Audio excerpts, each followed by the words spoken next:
ವಾಹಿನಿಗೆ ಸ್ವಾಗತ. ನಾನು ಸಂಗೀತ ಭಟ್. ಇದೀಗ ಹೆಡ್ಲೈನ್ಸ್. ಬಿಜಾಪುರದಲ್ಲಿ ಭಾನುವಾರ ಮೀನು ಹಿಡಿಯಲು ಹೋದ ಯುವಕ ಕಂದಕಕ್ಕೆ ಬಿದ್ದು ಇಂದು ಶವವಾಗಿ ಪತ್ತೆಯಾಗಿದ್ದಾನೆ.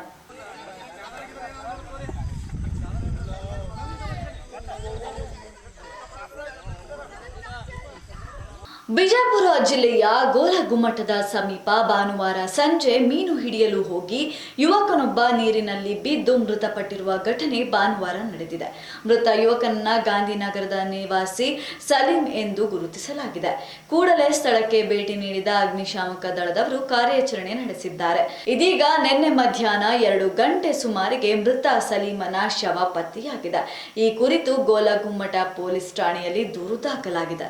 ಬೆಂಗಳೂರಿನಲ್ಲಿ ನಿನ್ನೆ ಜಿ ಪರಮೇಶ್ವರ್ ರವರು ಒಳ ಮೀಸಲಾತಿ ಮತ್ತು ಶಾಸಕರು ಯಾವತ್ತೂ ಒಗ್ಗಟ್ಟಾಗಿರಬೇಕು ಎಂಬ ಬಗ್ಗೆ ಸಭೆಯನ್ನ ಮಾಡಿದ್ದಾರೆ. ಈ ಬಗ್ಗೆ ಮಾಧ್ಯಮದವರ ಮುಂದೆ ಸ್ಪಷ್ಟನೆಯನ್ನ ನೀಡಿದ್ದಾರೆ. ಐತಿಹಾಸಿಕವಾದಂತ ವರದಿಯನ್ನ ಒಳ ಮೀಸಲಾತಿಗೆ ಸಂಬಂಧಪಟ್ಟಂತ ರೀತಿಯಲ್ಲಿ ಏನು ಸರ್ಕಾರ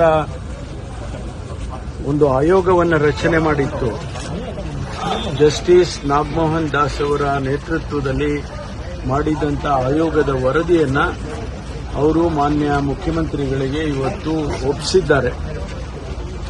ಇದು ಒಂದು ರೀತಿಯಲ್ಲಿ ಇಡೀ ದೇಶದಲ್ಲಿ ವ್ಯವಸ್ಥಿತವಾಗಿ ಮಾಡಿರ್ತಕ್ಕಂಥ, ಅದರಲ್ಲೂ ಕೂಡ ಒಂದು ಆಧುನಿಕವಾಗಿ ತಾಂತ್ರಿಕತೆಯನ್ನು ಉಪಯೋಗ ಮಾಡಿ, ಟೆಕ್ನಾಲಜಿಯನ್ನು ಉಪಯೋಗ ಮಾಡಿ ಕೇವಲ 2 ತಿಂಗಳಲ್ಲಿ ಈ ವರದಿಯನ್ನ ಸರ್ಕಾರಕ್ಕೆ ಒಪ್ಪಿಸಿದ್ದಾರೆ. ಅದರ ಒಳಗಡೆ ಏನಿದೆ ಅಂತ ನಮಗಿನ್ನೂ ಗೊತ್ತಿಲ್ಲ.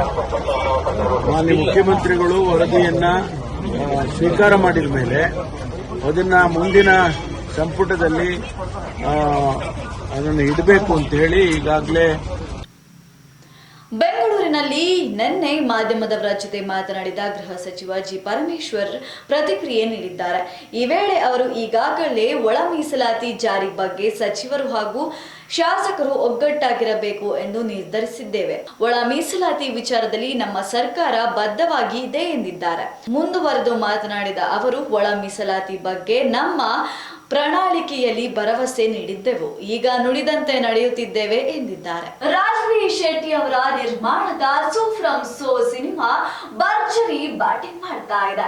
ಭಾನುವಾರ ಒಂದೇ ದಿನ ಡಬಲ್ ಕಲೆಕ್ಷನ್ ಆಗಿರುವುದು ಎಲ್ಲರಿಗೂ ಹಿಮ್ಮತ್ ತಂದಿದೆ. ರಾಜ್ವೀರ್ ಶೆಟ್ಟಿ ನಿರ್ಮಾಣದ ಸೋ ಫ್ರಮ್ ಸೋ ಸಿನಿಮಾ ಭಾನುವಾರ ಒಂದೇ ದಿನ ಸುಮಾರು 6 ಕೋಟಿ ರೂಪಾಯಿ ಕಲೆಕ್ಷನ್ ಮಾಡಿದೆ. ಅಂದರೆ ಬಜೆಟ್ನ ದುಪ್ಪಟ್ಟು ಕಲೆಕ್ಷನ್ ಭಾನುವಾರ ಒಂದೇ ದಿನ ಆಗಿದೆ. ಈ ಚಿತ್ರದ ಬಜೆಟ್ 3 ರಿಂದ 4 ಕೋಟಿ ಇರಬಹುದು ಎಂದು ಅಂದಾಜಿಸಲಾಗಿದೆ. ಈ ಸಿನಿಮಾಗೆ ಈವರೆಗೆ ಸುಮಾರು 35.60 ಕೋಟಿ ರೂಪಾಯಿ ಕಲೆಕ್ಷನ್ ಮಾಡಿದೆ. ಬಜೆಟ್ನ 10 ಪಟ್ಟು ಗಳಿಕೆ ಆಗಿದೆ. ಇನ್ನು ಮಲಯಾಳಂ, ತೆಲುಗು ಭಾಷೆಗಳಲ್ಲಿಯೂ ಸಿನಿಮಾ ಹೌಸ್ಫುಲ್ ಪ್ರದರ್ಶನ ಕಾಣುತ್ತಿದೆ. ವಿದ್ಯುತ್ ತಂತಿಯೊಂದು ತುಂಡಾಗಿ ಅಂಗಡಿ ಮೇಲೆ ಬಿದ್ದು ಅಗ್ನಿ ಅವಘಡ ಸಂಭವಿಸಿ ಅಂಗಡಿ ಭಸ್ಮವಾಗಿರುವಂತಹ ಘಟನೆ ಗುಲ್ಬರ್ಗಾದಲ್ಲಿ ನಡೆದಿದೆ.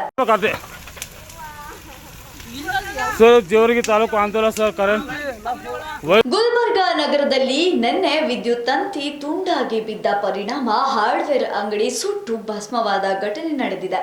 ಬಸವರಾಜ್ ಎಂಬುವರಿಗೆ ಸೇರಿದ ಅಂಗಡಿ ಇದಾಗಿದ್ದು, ಅವಘಡದಲ್ಲಿ ಪ್ರಿಂಟಿಂಗ್, ಮಿಕ್ಸಿಂಗ್ ಯಂತ್ರ, ಲ್ಯಾಪ್ಟಾಪ್ ಸೇರಿದಂತೆ 20 ಲಕ್ಷಕ್ಕೂ ಅಧಿಕ ಮೌಲ್ಯದ ವಸ್ತುಗಳು ಸುಟ್ಟು ಕರಕಲಾಗಿದೆ.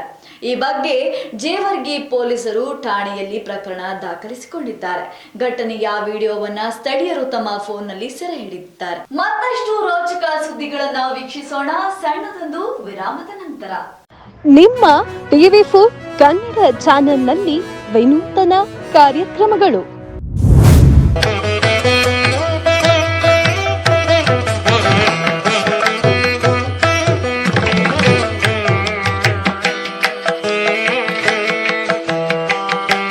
ನಿಮ್ಮ ದೇವಸ್ಥಾನದ ಬಗ್ಗೆ ಸಂಪೂರ್ಣ ಮಾಹಿತಿ ನೀಡುವ ಕಾರ್ಯಕ್ರಮ ದೇಗುಲ ಮಹಿಮೆ.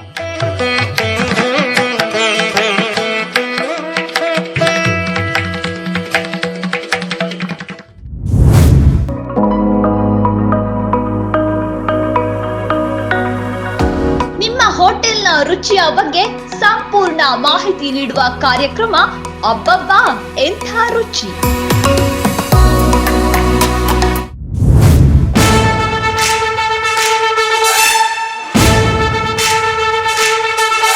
ಸಮಾಜ ಸೇವಕರ ಬಗ್ಗೆ ಜನತೆಗೆ ತಿಳಿಸುವ ಕಾರ್ಯಕ್ರಮ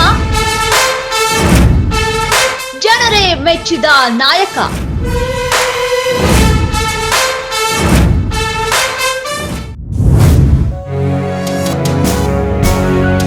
ಕನ್ನಡ ಚಲನಚಿತ್ರಗಳ ಬಗ್ಗೆ ಸಂಪೂರ್ಣ ಮಾಹಿತಿ ನೀಡುವ ಕಾರ್ಯಕ್ರಮ ಫಿಲ್ಮಿ ಚಿಟ್ ಚಾಟ್.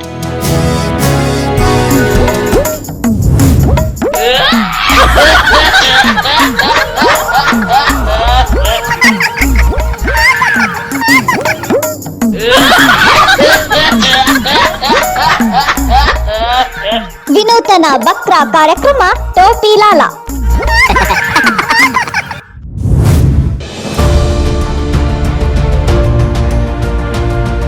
ನೇರ ಜನರ ಮಾತು TV4 ಕನ್ನಡ ಚಾನೆಲ್ನೊಂದಿಗೆ ವಿಶೇಷ ಕಾರ್ಯಕ್ರಮ ಪಬ್ಲಿಕ್ ರೌಂಡ್ ಅಪ್. ನಿತ್ಯ ನಿಜ ನಿರಂತರ ತಾಜಾ ಸುದ್ದಿಯೊಂದಿಗೆ ನಿಮ್ಮ TV4 ನ್ಯೂಸ್ ಚಾನೆಲ್. ವಿರಾಮದ ನಂತರ ಮತ್ತೆ TV4 ಕನ್ನಡ ಸುದ್ದಿವಾಹಿನಿಗೆ ಸ್ವಾಗತ. ಇಲ್ಲೊಬ್ಬ ಯುವತಿ ಟಿಕೆಟ್ ಪಡೆಯದೆ ರೈಲಿನಲ್ಲಿ ಪ್ರಯಾಣ ಮಾಡುತ್ತಿರುವಾಗ ಟಿಸಿ ಕೈಯಲ್ಲಿ ಸಿಕ್ಕಿ ಹಾಕೊಂಡಿದ್ದಾಳೆ. ಅದಾದ ಬಳಿಕ ಹೈ ಡ್ರಾಮಾವೇ ನಡೆದಿದೆ. ಈ ಕುರಿತಾದ ವಿಡಿಯೋ ಇಲ್ಲಿದೆ ನೋಡಿ.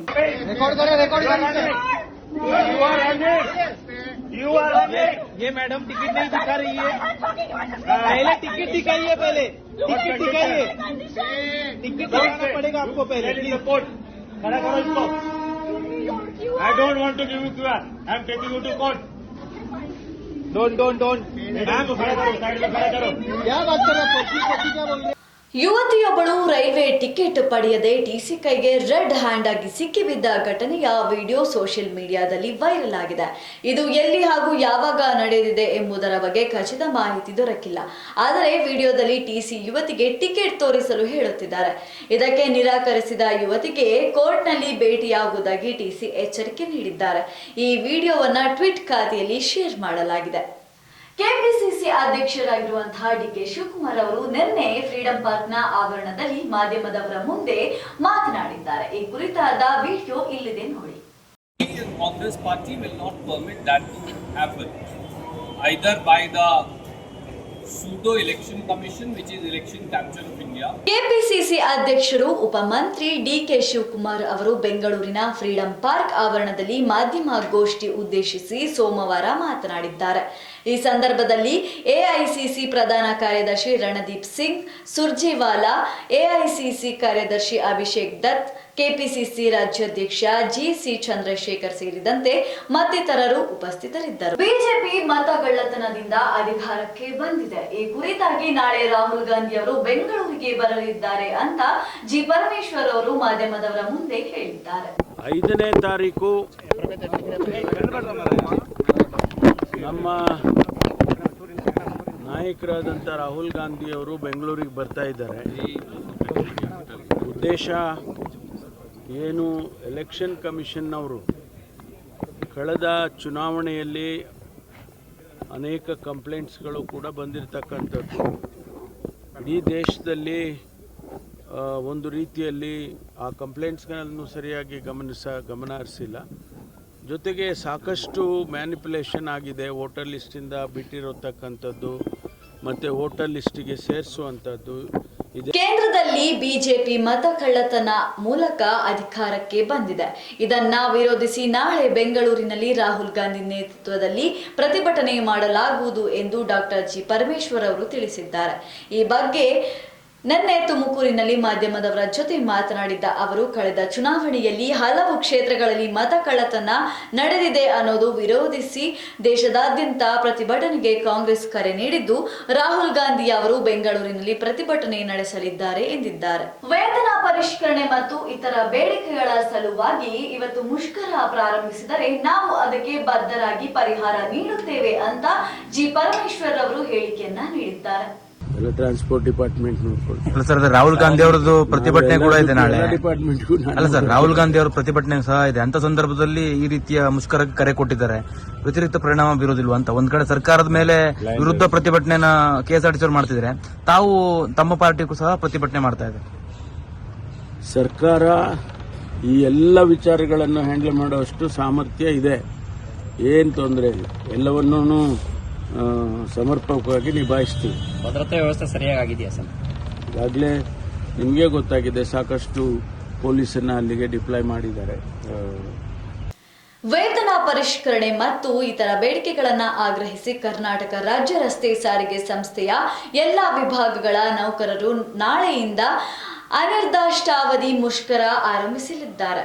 ಈ ವಿಷಯಕ್ಕೆ ಸಂಬಂಧಿಸಿದ ಪ್ರಶ್ನೆಯನ್ನ ನಿನ್ನೆ ನಗರದಲ್ಲಿ ಗೃಹ ಸಚಿವ ಜಿ ಪರಮೇಶ್ವರ್ ಅವರು ಇದು ಬೇರೆ ಇಲಾಖೆಗೆ ಸಂಬಂಧಿಸಿದ ಪ್ರಶ್ನೆ ಎಂದು, ಯಾವುದೇ ಸಮಸ್ಯೆ ಪರಿಸ್ಥಿತಿಯನ್ನ ನಿಭಾಯಿಸಲು ನಮ್ಮ ಸರ್ಕಾರ ಬದ್ಧವಾಗಿದೆ ಎಂದು ನಿನ್ನೆ ನಗರದಲ್ಲಿ ಗೃಹ ಸಚಿವ ಪರಮೇಶ್ವರ್ ಅವರು ಹೇಳಿದ್ದಾರೆ. ಇವಿಷ್ಟು ಇವತ್ತಿನ ಪ್ರಮುಖ ಸುದ್ದಿಗಳು. ನಿತ್ಯ ನಿಜ ನಿರಂತರ ಸುದ್ದಿ ಹಾಗೂ ಮನೋರಂಜನೆಗೆ ವೀಕ್ಷಿಸಿ TV4 ಕನ್ನಡ ಸುದ್ದಿವಾಹಿನಿ.